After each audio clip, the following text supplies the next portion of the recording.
compañeros invitados, arranquemos con energía.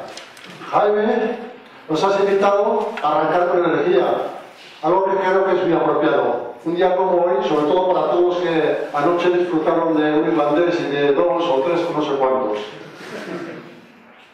Lo has hecho además mostrando todas tus habilidades que tienes como comunicador. Has usado el escenario, te has movido por él, que has tenido un movimiento corporal, un lenguaje corporal amplio, usando tus manos, moviéndote por el escenario, incluso haciendo una demostración de lo que era correr.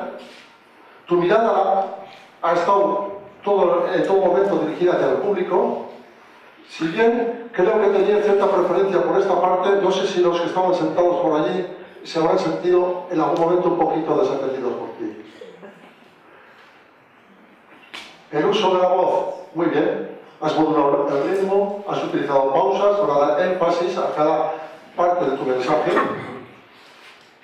Tu charla, en mi opinión, se prestaba en determinados momentos quizás a un poquito más de energía, haberte arrochado de energía, haberte volcado hacia la audiencia con tu voz y también con tu cuerpo. Tu movimiento ha sido más bien lateral. Quizás esos momentos de haber utilizado en algún momento esa energía para hacernos una llamada a la acción.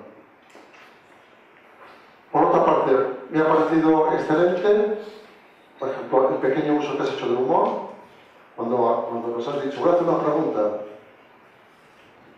Has vinculado lo que nos contabas con una historia personal, la de tu amigo David, y lo importante que es el esfuerzo y el superarse cada día a sí mismo, aunque sea con un solo kilómetro.